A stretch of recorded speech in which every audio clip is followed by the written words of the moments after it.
नमः संस्कृताय महाकवि कालिदास प्रणीतम मेघदूतम। तृतीय श्लोक व्याख्या।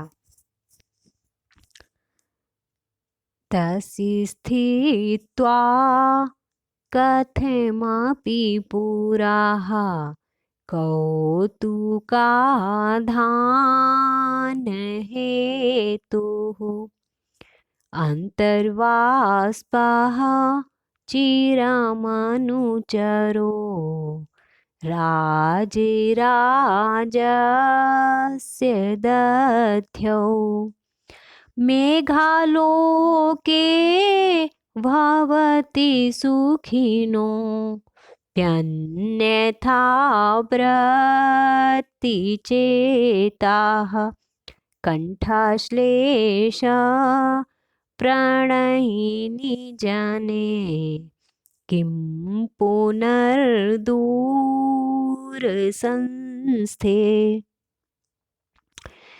इस श्लोक में महाकवि कालिदास जी बताते हैं कि रामगिरी पर्वत पर यक्ष जब पहली बार मेघ को देखता है तो उसकी क्या स्थिति होती है, इसी का वर्णन इस श्लोक में किया गया है। तो कहते हैं कि राजराजस्य अनुचरः, राजराजस्य अनुचरः। राजराज का अर्थ है कुबेर और राजराजस्य मतलब कुबेर का, अनुचरः सेवक, कुबेर का सेवक। तो कुबेर का सेवक कौन है? यक्ष है। और इसके बाद एक शब्द यहाँ पर है अंतर्वाष्पाः। अंतर्वाष्पाः, यहाँ पर जो रा है ये हेतोह का रा है। हेतोह ये विसर्ग है और विसर्ग को रुद्ध होकर यहाँ पर रा हुआ है, तो जब उसको हम अलग करते तो यहाँ पर होगा अंतर्वाष्पाः। अंतर्बाष्पाः मतलब अपने अंदर ही अंदर आंसुओं को रोके हुए है जो वह। तो अंतर्बाष्पाः का अंतर्बाष्पाः यक्षा और राजराजस्य अनुचरः कहा तो राजराजस्य अनुचरः भी यक्षा। राजराजस्य अनुचरः अंतर्बाष्पाः दध्यो मतलब अपने अंदर आंसुओं को रोके हुए कुबेर का सेवक यक्ष दध्यो सोचता रहा। अब उसने कब सोचा? तो कहते हैं कि जब यक्ष मेघ को देखता है तभी वो सोचता है। तो कौ, यहाँ पर एक शब्द देखिए है कौतुकाधान हेतुः। कौतुका आधान हेतु, कौतुक आधान हेतु। कौतुक मतलब कौतूहल को, आधान होता है संग्रह करना या उत्पन्न करना, हेतु में जो है कारण, कौतूहल को उत्पन्न करने का जो कारण है। तस्य उस, तस्य उस मेघ के, तस्य मेघस्य उस मेघ के, पुरः सामने, स्थित्वा खड़े होने पर, और कथपम मिस किसी प्रकार से, कि कौतुका आधान हेतोः तस्य पुरः कथमपि स्थित्वा राजराजस्य अनुचरः दध्यो। अब यहाँ पर एक शब्द और आया है चिरम। यहाँ पे देखिए वाष्पः, फिर है यहाँ पर चिरम और माँ हलंत है, इसके बाद में आ है तो वहीं पर हो जाता है अनुचरः। तो चिरम इस लंबे समय तक, देर तक वह दध्यो सोचता रहा है। तो होगा यहाँ पर कि अंतर्बाष्पाः राजराजस्य अनुचरः कौतुकाधान हेतोः तस्य पुरः कथमपि स्थित्वा दध्यो मतलब अपने अंदर आंसुओं को रोके हुए कुबेर का सेवक यक्ष, कौतूहल को उत्पन्न करने वाले उस मेघ के सामने किसी प्रकार से रुक करके देर तक सोचता रहा, दध्यो सोचता रहा।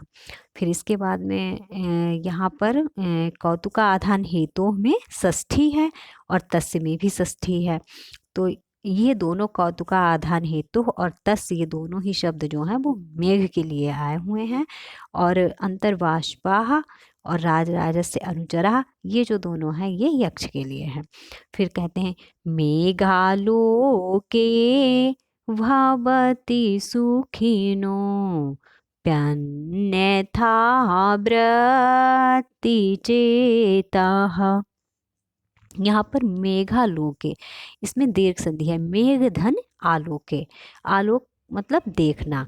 मेघालोके और आलोके में है यहाँ पर सप्तमी, तो मे पे पर सप्तमी में आता है। मेघालोके, मेघ को देखने पर, सुखिना जो सुखी लोग होते हैं, सुखिना से यहाँ पर उन लोगों का बोध हो रहा है जिनका अपनी प्रियतमा से विरह नहीं है, उनको यहाँ पर कालिदास जी ने सुखिना कहा है।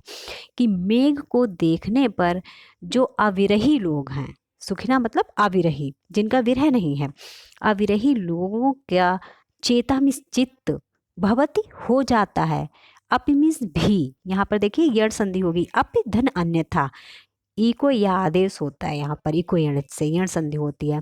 तो कहते हैं कि मेघालोके, मेघालोके सुखिना चेता अन्यथा वृत्ति भवति। मेघालोके सुखिनः चेतः अपि अन्यथा वृत्ति भवति। मेघ को देखने पर जो अविरही लोग हैं उनके चित्त की वृत्ति भी अन्यथा हो जाती है, मतलब एक दूसरे प्रकार की हो जाती है अन्यथा वृत्ति। क्योंकि मेघ को जब देखते हैं तो हर व्यक्ति जो अपने मतलब जोड़े के साथ होता है, जैसे प्रियतम प्रियतमा या पति पत्नी, उन लोगों का भी मन जो होता है थोड़ा घूमने फिरने का, मौज मस्ती करने का होने लगता है वर्षा ऋतु में। तो उसी को यहाँ पर समझाते हुए कालिदास जी कहते हैं कि मेघ को देखने पर जो अविरही लोग होते हैं उनकी भी चित्त की वृत्ति जो होती है वो दूसरे प्रकार की हो जाती है, असामान्य जैसी हो जाती है। फिर कंठाश्लेषा प्रणयिनी जने किं पुनर्दूर संस्थे। कंठ के आश्लेष के, कंठाश्लेष मतलब कंठ के आलिंगन के जो इच्छुक है, प्रणयिनी जने प्रेमी जन, तो यक्ष जो है वो अपनी यक्षिणी के आलिंगन का इच्छुक है। तो वही वो कहते हुए, वही बताते हुए यहाँ पर यक्ष कहता है कि कंठ के मतलब अपनी प्रेमिका के आलिंगन के जो इच्छुक जन हैं उनकी चित्त वृत्ति के बारे में फिर क्या कहा जाए। किम मतलब किम कथनीयम, उनके बारे में क्या कहा जाए।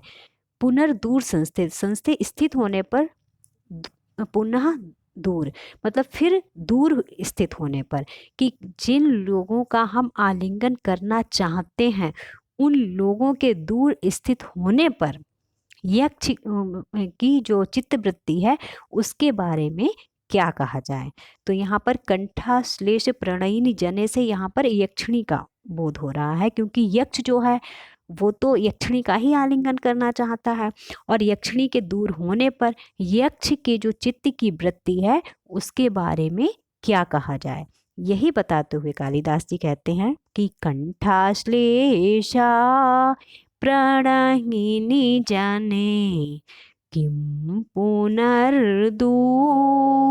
संस्थे। कालिदास जी यहाँ पर समझाते हुए बताते हैं कि वर्षा ऋतु आने पर जब मेघ आता है तो जो अविरही लोग होते हैं उनकी भी चित्त की वृत्ति जो होती है वो दूसरे प्रकार की हो जाती है। तो फिर जो अपने जो विरही हैं, जो अपनी प्रेमी प्रेमिका के साथ में नहीं हैं, जो विरही हैं, उनके चित्त की वृत्ति का तो वर्णन ही नहीं किया जा सकता है कि कैसी हो जाती है। जब सुखियों की ही चित्त की वृत्ति अन्यथा हो जाती है तो फिर जो विरही हैं उनके चित्त की क्या, उनके चित्त का क्या वर्णन किया जाए, यही बताते हुए यहाँ पर कालिदास जी कहते हैं। नमः संस्कृताय।